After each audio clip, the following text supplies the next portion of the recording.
Olá, alunos da Escola Tuiuti, tudo bem com vocês? Professor Wagner Chaves, de Geografia, trazendo mais uma aula. E hoje a gente vai falar sobre terrorismo. Em especificamente o terrorismo que acontece ali no Oriente Médio, embora a gente vai falar um pouco também de alguns casos da Europa. Tá? A gente vai entender como funciona, quais são as motivações desses ataques.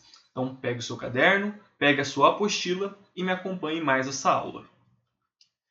Bom, pessoal, primeira coisa, né? O que é terrorismo? Terrorismo é um modo de você tentar impor uma vontade, uma visão, por meio da violência, tanto física quanto psicológica. O que eu quero dizer com violência física? Você ir lá e ferir alguém, matar alguém, assassinar alguém. Violência física. Outra é o terror psicológico, que é você estar sempre em estado de alerta, com risco, com medo de um ataque. Você está sempre se policiando no que você fala, no que você diz, com medo de aquilo ofender alguém e isso gerar um ataque terrorista. A gente vai ver isso logo mais, tá bom? Então, a questão do terrorismo hoje, ela está ligado a um choque de civilizações. O que eu quero dizer com isso? Nós aqui moramos no Brasil, correto? Tem pessoas da sala que são descendentes de orientais, por exemplo, mas nós estamos inseridos dentro da sociedade conhecida como sociedade ocidental. Colonizados por europeus, falamos uma língua europeia, nossa grande maioria somos cristãos, católicos ou evangélicos. Então nós estamos inseridos dentro desse mundo ocidental, tá bom? E do outro lado, a gente tem uma sociedade completamente distinta, que é a sociedade islâmica, que está presente na África, está presente no Oriente Médio, está presente no mundo todo, de maneira geral, porque há muçulmanos em qualquer lugar do planeta. Mas a gente está falando de modelos de sociedades diferentes. Tá? Então a gente acaba tendo esse choque de culturas, choques civilizacionais. Tá bom? A gente tem que pensar que durante 400 anos, a Europa dominou o mundo. Dominou a América, a África, a Ásia, a Oceania. Tá? E isso deixa muitas marcas, beleza? Ela impôs seu modo de vida, sua cultura, sua língua, sua religião ao mundo todo, correto? O que a gente está vendo hoje é que muitos países pobres, eles observam que o resultado dessa pobreza é porque eles foram expropriados das suas riquezas. Então, por exemplo, a Bolívia. Eu acabei de gravar uma aula sobre a Bolívia. A Bolívia tinha as maiores minas de prata do mundo, que foram levadas todas para a Espanha. Então a Bolívia pode falar, opa, a riqueza nossa aqui, ela foi retirada. Uma riqueza que não tem como a gente refazer ela. É uma riqueza não renovável. Tá? Ou até questão de material humano. Países que perderam gerações e gerações por conta dessa colonização ou mesmo da violência das pessoas que iam lá para esses países. Então, muitos países pobres observam hoje que, olha, a origem da nossa pobreza, em parte, é porque nós somos expropriados há anos atrás, por conta das invasões europeias. Então, isso já gera um ressentimento, correto? E segundo, gente, durante esse processo de colonização, geram laços. Então, se a gente olha, por exemplo, quais são os principais grupos que emigram para Portugal? Angolano, moçambicano e brasileiro, por conta da língua, uma cultura, embora muito diferente, nós temos laços que nos unem, correto? O melhor exemplo que eu posso dar disso é da seleção francesa. Tá? Então, para quem gosta de futebol, para quem conhece um pouco de futebol, em 2018 a França foi campeã do mundo de futebol. Observem esse grupo, pessoal. Tem aqui, eu não sei o nome do pessoal, mas tem, por exemplo, Pogba, que tem descendência africana, Kanté, tem descendência africana. Outros nomes, o Zinedine Zidane, que é técnico do Real Madrid, é de origem argelina. Benzema, jogador do Real Madrid, é de origem argelina. Lilian Thuram. Então, hoje, a seleção francesa ela é conhecida por ser uma seleção multicultural, porque tem aqui pessoas que nasceram na França e pessoas que têm a sua origem em Camarões, muitos origem na Argélia, tá? E que são cidadãos franceses. E isso é uma coisa extremamente importante da gente falar, que essas pessoas elas têm essa origem na Argélia, por exemplo, mas se são cidadãos franceses. Eles são franceses, de fato. Por quê? A Europa ela apresenta índices de natalidade muito baixos. Então, para ela manter o crescimento, eu não estou falando da França, a França ainda tem um crescimento ok, mas, por exemplo, Holanda, Bélgica, Andorra, vários países menores, o crescimento demográfico é muito baixo. Então, necessita de imigrantes. E esses imigrantes, quando você necessita de imigrantes, quem que vai para lá? Uma população mais vulnerável. Vai, então, engenheiros, mas vai pessoas pobres. E essas pessoas pobres, elas começam a formar bairros e sociedades que têm lá os seus costumes, as suas tradições, e muitas vezes isso entra em choque com o costume local, com o costume da França, da Holanda, da Espanha, tá bom? E no caso da França, pessoal, durante muito tempo, quem nascia na Argélia tinha cidadania francesa, justamente por conta dessa proximidade. Então, muitas vezes tem lá, olha, expulsa esse muçulmano aí. Ele é muçulmano, religião, mas ele é francês.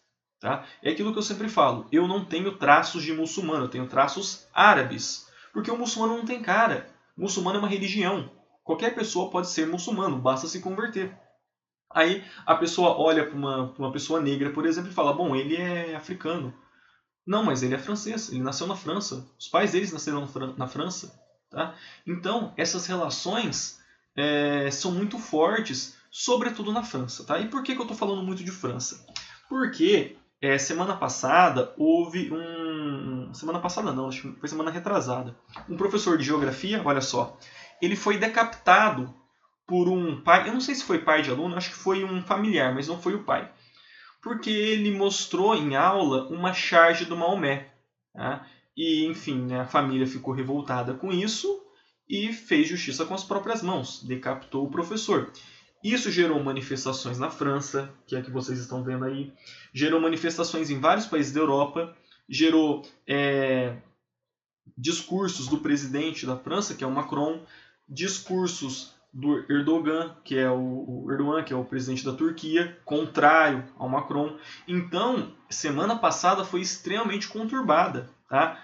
Houve essas manifestações, algumas pessoas foram presas, várias pessoas falaram, olha, manda esses muçulmanos embora daqui, mas eles são franceses. Não é porque eles são muçulmanos que eles deixam de ser franceses. Aí, logo depois, uma retaliação. Dias após isso, houve 5 atentados em cidades diferentes. Então a gente pode pensar que isso é orquestrado. Ou seja, existe um grupo por trás disso que ordena os ataques, que organiza os ataques.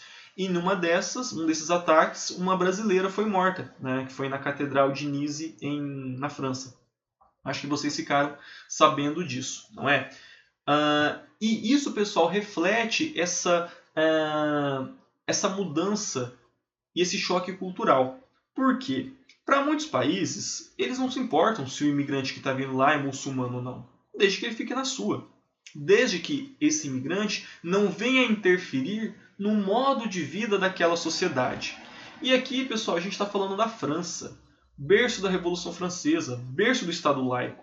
A França jamais vai censurar, por exemplo, um quadrinho, uma charge, que é o que aconteceu aqui, que era o que os islâmicos queriam. Tá? Esse cartaz que vocês estão vendo é do Charlie Hebdo, que é um jornal famoso por publicar esses cartoons, essas charges de sátira, e que foi alvo de um ataque terrorista alguns anos atrás. Então a França falou assim, olha, a gente não vai deixar de publicar coisas porque vocês não gostam. Tá? A gente não vai... a sociedade francesa não vai rezar 3 vezes ao dia porque vocês rezam. Então isso é o choque cultural. Tá? 2 sociedades diferentes que têm que morar no mesmo país. Beleza? E a Europa precisa de imigrantes, ela não pode falar, não vou deixar esses imigrantes entrar. E lembrando, pessoal, existe muito dinheiro muçulmano dentro da Europa. E eu mencionei isso na aula passada, salvo engano. PSG é do Catar, a Manchester City do Emirados Árabes. existem gente com muito dinheiro lá.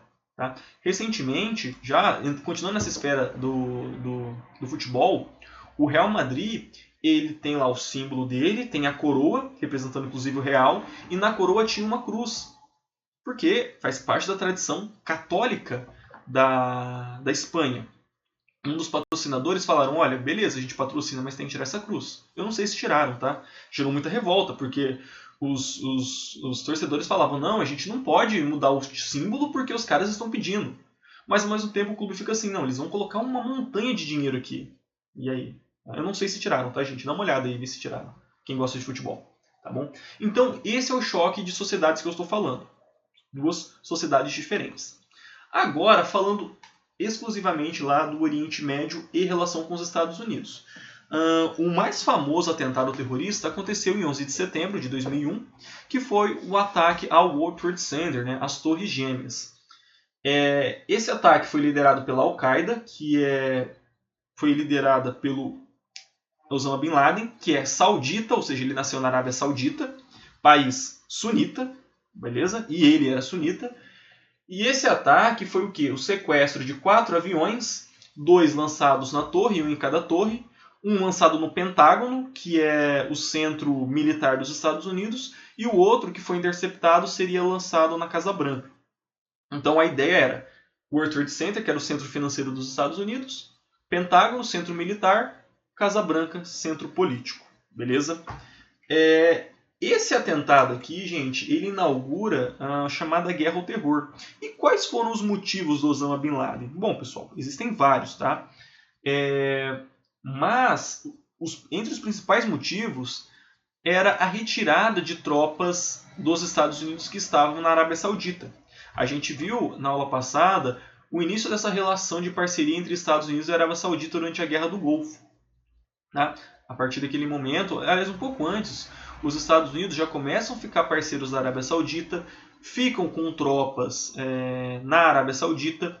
O Osama Bin Laden e outros sauditas, eles foram treinados pelos Estados Unidos para combater na guerra do Afeganistão contra a União Soviética. Tá?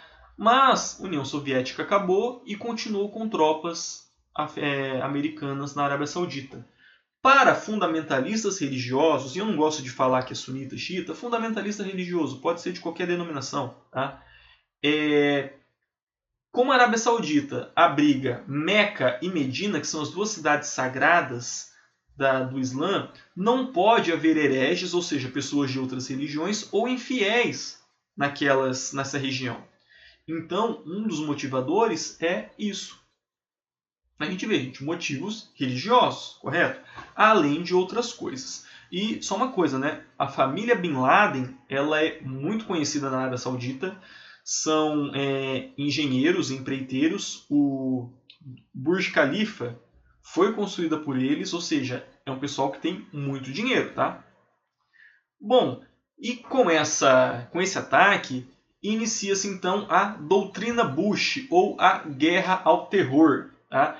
O ataque em 2001, em 2002, o presidente dos Estados Unidos, que é o George Bush, ele declara guerra ao que ele chama de eixo do mal. Tá?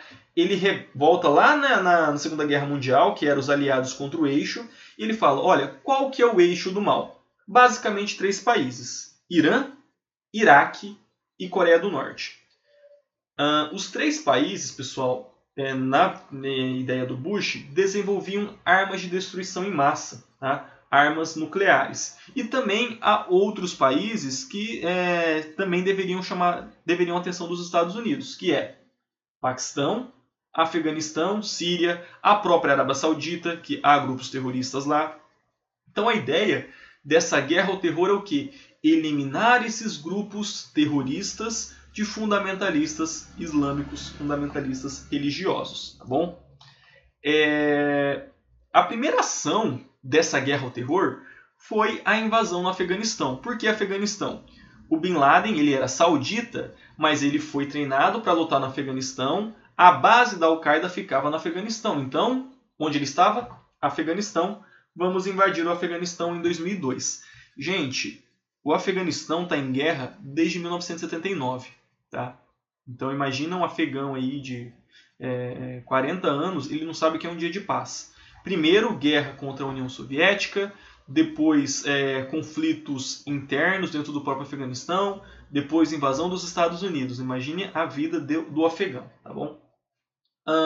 Lá, pessoal, os Estados Unidos conseguiu derrubar o Talibã, que era tanto um grupo armado quanto um grupo político, e reorganizar o país. Embora ainda exista o Talibã, ainda exista conflitos na região, tá bom? Mas, de modo geral, perdão, tá passando um ônibus aqui, um caminhão, bem barulhento. Voltando, né? Com a derrubada do Talibã, os Estados Unidos conseguiu organizar um novo governo que seria pró-Estados Unidos, obviamente, né? Então, aí, esse é o primeiro passo, a invasão do Afeganistão. O segundo passo foi a invasão ao Iraque, que aconteceu em 2003. E qual o objetivo dessa invasão? Os Estados Unidos falavam que o Iraque tinha armas de destruição em massa, armas nucleares. Tá? Eles invadiram o país, destruíram o país, capturaram o Saddam Hussein, que era o ditador, mas não encontraram nenhuma ogiva, não encontraram nenhum armamento nuclear. Tá? E isso acabou pegando mal a opinião pública, porque foi uma guerra cara, foi uma guerra longa, um custo de vida tanto iraquiano quanto estadunidense gigante, e que não deu em nada. Porque as alegações eram, olha, a gente vai atacar porque tem armas nucleares, e não tinha. Então isso foi um golpe muito forte nas Forças Armadas dos Estados Unidos. Não porque eles não ganharam a guerra, eles ganharam. Mas, primeiro, eles não conseguiram reorganizar o país igual fizeram no Afeganistão. Então o que aconteceu depois da invasão foi o quê? Guerras, guerras, guerras e mais guerras. Tá? E não encontraram também a arma nuclear, ou seja, o argumento que eles utilizou não surtiu efeito, não foi real. Tá bom? E na verdade indicou outras questões na região, que é o seguinte: os Estados Unidos é o maior consumidor de petróleo, correto? O Iraque é o quinto maior produtor de petróleo do mundo. Então, havia ambições, haviam interesses estratégicos na região. Havia interesses geopolíticos nessa região. Então, a princípio, essa invasão era o quê?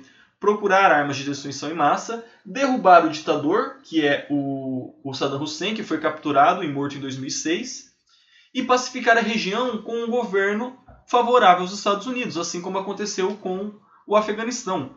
Mas isso não aconteceu, gente. A invasão do Iraque ela termina em 2011, né? Sem a pacificação da região, beleza? Isso aqui, gente, é uma reunião, na época o Barack Obama já era o presidente, tá? Era a sala de operações que coordenava a operação que matou o Bin Laden. Então era quase um videogame. Tinha um soldado lá dos Estados Unidos no Afeganistão, transmitindo tudo, drone, câmera, GoPro, não sei. E aqui nessa cúpula, né, o Barack Obama, o Joe Biden, que na época era vice-presidente, a Hillary Clinton, que era secretária de Estado, e eles acompanhando essa invasão que foi no Afeganistão, que matou o Bin Laden, tá bom? E o Obama, em 2011 também, ele coloca fim à invasão do Iraque, ele chama as tropas de volta para os Estados Unidos, só fica lá as tropas de pacificação e tropas diplomáticas, e o que acontece? O Iraque vira terra de ninguém. E é aí que vai surgir um novo grupo terrorista, que é o Daesh, ou o ISIS, beleza? Então, hoje, pessoal, o Iraque ele vive uma vacância de poder. Ou seja, não existe um poder central, um presidente que consiga controlar todo o território iraquiano. Tá? Então, você tem lá a figura de um governo, que é muito particular, que consegue dominar alguns pequenos pontos, mas o resto é dominado por quê? Grupos armados e fundamentalistas religiosos. E é lá que surgiu, então, como eu mencionei, o Daesh, ou ISIS, que significa Islamic State in Iraq and Syria, que chegou no Brasil como Estado Islâmico, mas é tudo a mesma coisa. Daesh, ISIS, Estado Islâmico é a mesma coisa. Grupos fundamentalistas religiosos. Para vocês terem ideia, o Iraque, como a gente viu, ele é um berço da civilização. Mesopotâmia, Babilônia. Lá tem sítios arqueológicos inestimáveis. E essa galera do ISIS destrói esses sítios arqueológicos. Por quê? Fala que é paganismo, que é adoração a outros deuses que não há lá. Então tem que ser eliminado. E com isso, nós estamos perdendo séculos e séculos de história. A cidade de Palmira, por exemplo, na Síria, foi destruída por esses grupos. E lembrando, pessoal, aqui também faz parte o Kurdistão. Então, a gente tem aquele cenário da Síria, onde o Bashar al-Assad não foi derrubado durante a Primavera Árabe. Você tem o partido do Bashar al-Assad na Síria, tem os rebeldes, tem o Daesh, tem os curdos, todos eles brigando para ver quem consegue pegar mais território. Então, é um cenário bastante severo ali no Iraque, na Síria hoje, beleza?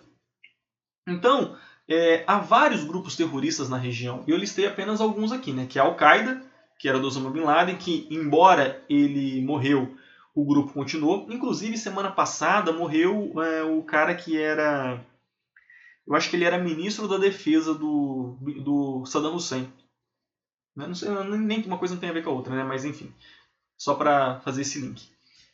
O Talibã, que é um grupo político e também armado. Hezbollah, que também é um grupo político e também grupo armado. O Hamas, que é da faixa de Gaza. O ISIS, tá? E além de muitos outros. Aqui, pessoal, a gente pode observar aonde eles atuam, né? Al-Qaeda, aqui no Afeganistão e Paquistão. Estado Islâmico, aqui Iraque e Síria. Hezbollah, também Iraque, Síria, Líbano. A Gaza aqui, do Hamas e do Jihad Islâmico. Por quê, pessoal? É esse choque de sociedades, esse choque entre dois tipos de civilização. É uma questão que está longe de se acabar.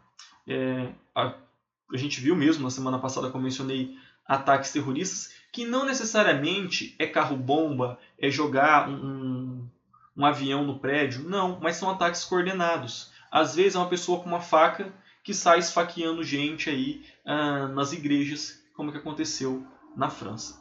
Então, isso aqui está longe de se acabar. Não sei o que vai acontecer. Fechar as fronteiras para os imigrantes não resolve, porque eles vão entrar de outra maneira. E muitos, como eu falei, têm essa relação muito próxima. No caso de argelinos ou de camaroneses, por exemplo, na França, é quase impossível. Eu não tenho a solução. Se eu tivesse, eu estaria trabalhando para algum governo, não é? Mas é uma questão longe de ser resolvida. Beleza, pessoal? A gente vai ficando por aqui hoje. Bons estudos e até a nossa próxima aula.